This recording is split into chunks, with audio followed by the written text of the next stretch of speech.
பிப்ரவரி 24 Elon Musk அவர்கள் கிட்ட இருந்து ஒரு ட்வீட் பார்த்தேன். இது முதல்லயே பேசணும்னு நினைச்சேன். பட் ஆனால் சில பல விஷயங்கள் இருந்ததுனால இது பேச முடியல. அதனால இப்போ இந்த பதிவில் இணைச்சிடலாம்.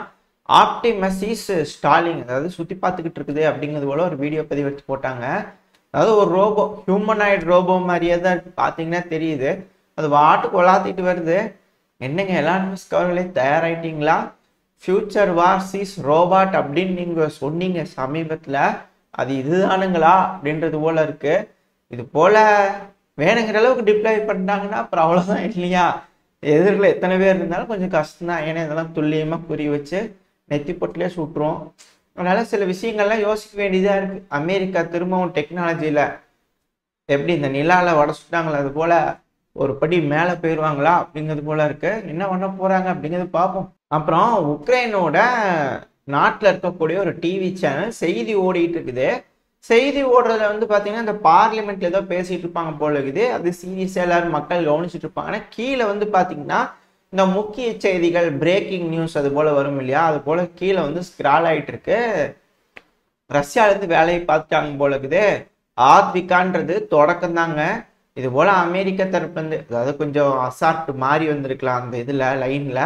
பட் இதில் இருக்கக்கூடிய சாராம்சம் இதுதான். அதில் அந்த ஹேக்கர்ஸ் என்ன சொல்லியிருக்கிறாங்க அப்படின்னா, ஆத்விகாங்கிறது தொடக்கம் தாங்க. இது போல தொடர்ந்து அமெரிக்கா கிட்ட இருந்து எய்டு வரும்னு காத்துட்டு இருந்தீங்கன்னா ஒட்டுமொத்த உக்ரைன் ஆத்விகாவாக மாறிடும். அது மட்டும் இல்லாமல் அமெரிக்காவும் ஜெலன்ஸ்கியும் வந்து பார்த்தீங்கன்னா உக்ரைனில் இருக்கக்கூடிய கடைசி உக்ரைனியன் இருக்கிற வரைக்கும் அழிப்பாங்க. அவங்களுக்கு பதில் சொல்லியே ஆகணும் இந்த இதுக்கு வந்து அப்படிங்கிறது போல கீழே ஸ்க்ரால் ஆகிட்டே இருந்திருக்குது. இது தெரியாமல் அந்த டிவி சேனல் டெலிகாஸ்ட் பண்ணிக்கிறாங்க. உக்ரைன்ல அரண்டு போயிருக்கிறாங்க. என்னங்க நம்ம டிவியில இப்படி போட்டுக்கிறாங்க அப்படிங்கிறது போல. பட் போட்டுட்டாங்க, அப்புறம் என்ன பண்றது? அதாவது எந்த அளவுக்கு அவங்களோட ஹேக்கிங் டேலண்ட்டை எல்லா விஷயத்தையும் காட்டுறாங்க பாருங்க. ஏன்னா இதே போலதான் ஒரு 2 நாளைக்கு முன்னாடின்னு நினைக்கிறேன் கெனடால இருக்கக்கூடிய போலீஸ் இதுல வந்து பாத்தீங்கன்னா சைபர் அட்டாக் நடந்திருக்கு அப்படிங்கிற செய்திகள்லாம் வந்துட்டு இருந்தது. அது கொஞ்சம் டீட்டெயில்டா என்ன ஏன்றது பார்க்கணும். ஏன்னா இந்த பிளாக் பாடியை வந்து இம்ப்ளிமெண்ட் சீக்கிரமா பண்ணி ஆகணும் போல இருக்குது இந்த அமெரிக்கா கெனடா. இந்த பார்த்தீங்கன்னா கூடிய சீக்கிரத்துல ஜனநாயகம் இருக்கக்கூடிய நாடுகள், அமெரிக்காவை மலை போல் நம்பி இருக்கும் நாடுகள்ல இந்த பிளாக் போர்டு வாங்கி வைக்கல அப்படின்னா அப்புறம் அவ்வளவுதான் முடிஞ்சு. ஈரானு, சீனா, ரஷ்யா இவங்க எல்லாரும் வந்து அப்புறம் என்ன வேலை இல்லை, ஹேக்கிங் பண்ணிடுவாங்க. அவங்கள இருந்து தற்காத்துக்கிறதுக்கு நம்ம வந்து இந்த ஏஐ காசு கொடுத்து வாங்கிட்டோம்னா நம்ம யாரும் செய்யணும்னு யோசிக்க மாட்டோம் இல்லையா? அவங்களுக்கு வியாபாரம் ஆகிட்டு இருக்கோம், நம்மளை பாதுகாப்பாங்க, அதுதான் முக்கிய கடமையா இருக்கும். அது போல டெக்னாலஜி அவங்க இருக்கும், நம்ம அதை வாங்கிக்கிட்டே இருக்கணும் அவங்களுக்கு காசு கொடுத்து. நீங்க தான் யதார்த்தமான உண்மையா மாறினதுக்கு அப்புறம் இது போல விஷயங்கள்லாம் உலகத்தில் நடந்துட்டு இருக்கு, தெரிஞ்சு வச்சுக்குவோம். அமெரிக்கால இருந்து நிலவுக்கு வந்து ஒரு ஐட்டத்தை அனுப்பியிருந்தாங்க.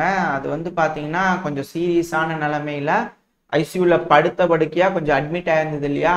அவ்வளவுதான், சோழி முடிஞ்சிருச்சு, முடிச்சு விட்டுறலாம் அப்படிங்கிறது போல முடிச்சு விட்டாங்க நிலவுல. ஆனா ஒரு ஐட்டமா ஒரு பீஸா போய் நிக்குது பாத்தீங்களா? ஆனா இப்படித்தான் இந்த ஜப்பான் அனுப்பிச்ச அந்த லேண்டர் வந்து பாத்தீங்கன்னா தலை உப்புறவை புரண்டு விழுந்திருந்தது. ஆனா அது வேலை கணக்கச்சியமா செஞ்சிருந்தது அது கூட.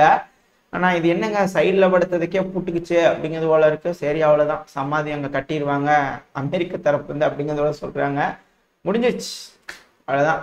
ஆனா ஒரு ஐட்டமா லேண்ட் ஆயிருக்குல்ல, இது எப்படி நீங்க அந்த இடத்துக்கு பாயிண்ட் எல்லாம் வைப்பீங்களா, நீங்க பேரெல்லாம் வைப்பீங்களா அந்த இடத்துக்கு? ஏன்னா அவங்க பொருள் அங்கதானே இங்க இருக்கு, அப்ப அந்த வரைஞ்சிக்குவாங்கல்ல அவங்க பகுதின்னு சொல்லி இல்லையா? ஆனா நாசா என்னங்க, நாசா வடை டிசைனா இருக்குதுங்க நிலால, வடை சுட்டு வச்சுக்கிறாங்க அமெரிக்கா.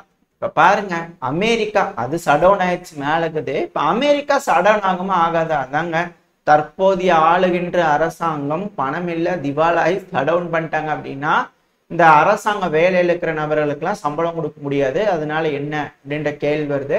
இப்ப அதை பத்தி பேசணும். அப்புறம் இஸ்ரேலுக்கு ஏடு கொடுக்கணும், உக்ரைனுக்கு ஏடு கொடுக்கணும். ஏன்னா இவங்களை நம்பி பலர் இருக்கிறாங்க. கொஞ்சம் டிசப்பாயிண்ட் வேற ஆயிருக்கிறாங்க உக்ரைன் தரப்புல இருந்து. அதுவும் மெயினா ஜெலன்ஸ்கி அவர்கள் வந்து பணம் தரலீங்க எங்களுக்கு அப்படிங்கிறதோட டிசப்பாயிண்டா இருக்கிறாங்க போல இருக்குது. இப்போ வந்து அதனால டாப் இந்த காங்கிரஸ் லீடர்ஸ் இருப்பாங்கல்ல, டாப்ல பொசிஷன்ல இருக்கிறவங்களை கூப்பிட்டு பேசிக்கிறாங்க. என்னங்க கொடுக்கலாமா என்ன, அப்புறம் நம்ம அரசாங்கத்தை என்ன கண்டினியூ பண்ணலாமா அப்படிங்கிறதெல்லாம் பேசுறாங்க போல இருக்குது.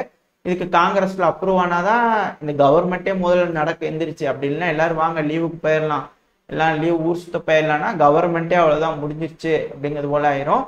ஒரு வேளை இந்த ரிபப்ளிகன் செஞ்சிருவாங்களா? ஏன்னா இத்தனை நாள் வந்து எப்பொழுது நவம்பர், டிசம்பர், ஜனவரி, பிப்ரவரி முடிஞ்சிருச்சு, எல்லாம் ஒரு மாசமா தள்ளி போட்டுக்கிறாங்க.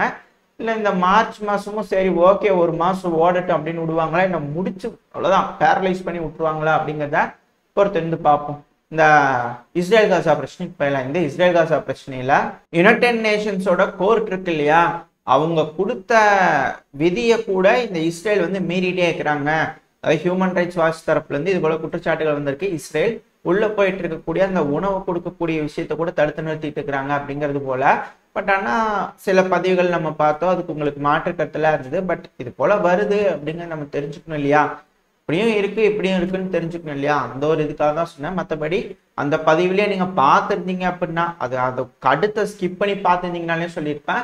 ஜனவரி 23க்கு மேல இருந்து உள்ள போகக்கூடிய ஃபுட் சப்ளை எல்லாத்தையும் கட் பண்ணிட்டாங்களாமா, அந்த பதிலே சொல்லியிருப்பேன். பட் ஆனால் முதல்ல இருக்கக்கூடிய அந்த விஷயத்த மட்டும் பார்த்துட்டு நீங்க கோவப்படுறீங்க. பட் அதில் நான் 2 பக்கமே இருக்கிற விஷயத்த தான் நான் சொல்லியிருக்கேன். இது போல விஷயமும் தெரிஞ்சு அவங்ககிட்ட சொல்லணும் இல்லையா, அதுதான் என் வேலை. அந்த வேலையை நான் கரெக்டாக செஞ்சுக்கேன் அப்படின்றது தான் என்னோட ஒரு கருத்து. மற்றபடி இதை நான் உங்களுக்கு சொல்லணும், புரிய வைக்கணும், இது போல சார்பாக இருக்கேன் அப்படின்லாம் எதுவும் இல்லை.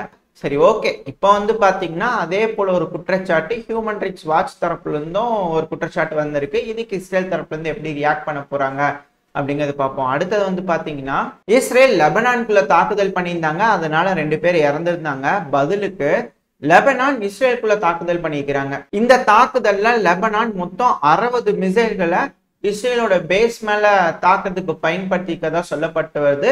இது ஒரு மிகப்பெரிய தாக்குதல் அப்படிங்கிறத சொல்றாங்க. இந்த தரப்புலையும் மாறி மாறி சண்டை பிடிச்சிட்டு இருக்காங்க. அப்புறம் இந்த ரஃபால வந்து ஆர்டர் கொடுத்துட்டு தான் சொல்லப்பட்டு வருது. அங்க இருக்கிறவங்கள மிலிட்ரி பர்சனுக்கு வந்து பாத்தீங்கன்னா ஃபுல் ரைட்ஸ் கொடுக்கறதா சொல்லப்பட்டு வருது. இந்த ரஃபால ஒன்ஸ் ஆபரேஷன் ஸ்டார்ட் ஆயிடுச்சுன்னா பல நாடுகளும் கொந்தளிக்க ஆரம்பிச்சிருவாங்க. ஏன்னா மக்கள் அதிக அளவுல அந்த இடத்துல தான் இருக்காங்க. அங்க மிலிட்ரி ஆபரேஷன் பண்ண அதிகமான உயிர் சேதங்கள் நடக்கும். அது எப்படி கட்டுப்படுத்த போறாங்க அப்படிங்கிறது தெரியல. இஸ்ரேலுக்கு இதுக்கு ஏதாவது மாற்று ஐடியா வேற ஏதாவது இருக்கா அப்படிங்கறத பார்ப்போம்.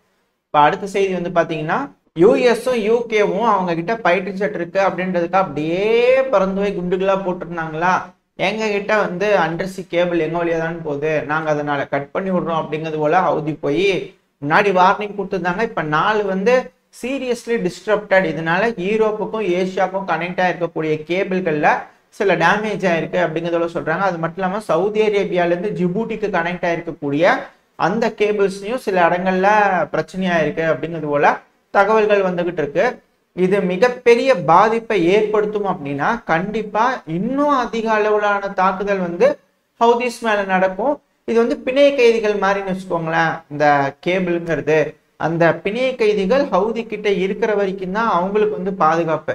இது போல கட் பண்ணிடுவேன்னு சொல்லிட்டு இருந்தாதான் அவங்களும் கொஞ்சம் அமைதியா இருப்பாங்க. ஆனா யூஎஸ் யூகே அப்படி இருக்கிற மாதிரி தெரியல, அதான் நாள் கட் பண்ணி விட்டுக்கிறாங்க. இதுக்கு மேலேயும் அவங்க அதிகமா எஸ்கலேட் பண்ணாங்கன்னா இவங்க கட் பண்ணிட்டாங்கன்னா மிகப்பெரிய அளவுல தாக்குதல் வந்து ஹவுதிஸ் மேல நடத்த ஆரம்பிப்பாங்க. அதுதான் வேணும் அப்படின்னு சில நாடுகள் நினைக்கிறாங்க. ஏன்னா உள்ள வந்தாங்கன்னா அண்டர்சி ட்ரோன்லாம் வச்சுக்கிறாங்க. அதுக்கப்புறம் பெருமளவுல தாக்குதல் பண்ணாங்க. ஏன்னா ட்ரோன்களை இந்த ஆப்ரகாம் டேங்க்லாம் பாத்தீங்களா கருகி இருக்கு. ஈரான் பேக்குன்றாங்க. அப்புறம் ஈரான் கிட்ட இல்லாத ட்ரோனா, ஈரான் கிட்ட இல்லாத under ground submarine, under water submarine ட்ரோனா வச்சுக்கப்பா எல்லாத்தையும் நீ அப்படிங்கிறதோட கொடுத்தாங்கன்னா சோழி முடிஞ்சு அப்படிங்கிறதோட சொல்றாங்க. இங்கேயும் அடுத்த நீண்ட நாளுக்கான போர் தயார் அப்படிங்கிறதோட சொல்லப்பட்டு வருது. அதனால இந்த ஏரியா அந்த மிடில் ஈஸ்ட் வந்து கொஞ்சம் சிக்கலா தான் இருக்கு. இங்க என்ன பண்ண போறாங்க அப்படிங்கிறது தெரியல. பிரச்சனை கையை மீறி போயிடுச்சுன்னா 3ஆம் உலகப் போர் தான் அப்படிங்கிறது போல பலரும் அடிச்சடிச்சு சொல்லிட்டு இருக்காங்க. அதாவது ஒரு படிக்கட்டுங்க, ஒரு படிக்கட்டா ஒருத்தங்க தாண்டி போயிட்டு இருக்கிறாங்க அப்படிங்கிறாங்க. போல எதுவும் போகக்கூடாது, எல்லாத்தையும் முடிச்சிருவாங்கன்ற நம்பிக்கையில இந்த பதிவை நம்ம முடிச்சுக்குவோம். இந்த பதிவு எப்படி இருந்துச்சு, உங்களுக்கு பிடிச்சுன்னா லைக் பண்ணிட்டு உங்க ஃப்ரெண்ட்ஸ் அண்ட் ஃபேமிலியோட ஷேர் பண்ணிக்கோங்க. அது கூடவே மறக்காம நம்ம சேனலோட சப்ஸ்கிரைப் பண்ணலாம். சப்ஸ்கிரைப் பண்ணிட்டு கூடவே பக்கத்துல இருக்கிற பெல் ஐக்கன்ல ஆல் ஆப்ஷன் சூஸ் பண்ணிக்கோங்க. அப்பதான் நம்ம எப்போ பதிவுகளை போட்டாலும் உங்களுக்கு நோட்டிபிகேஷன் வரும். அது கூடவே நம்ம சேனலும் அடுத்த வளர்ச்சி அடைய கொஞ்சம் உதவியா இருக்கும்.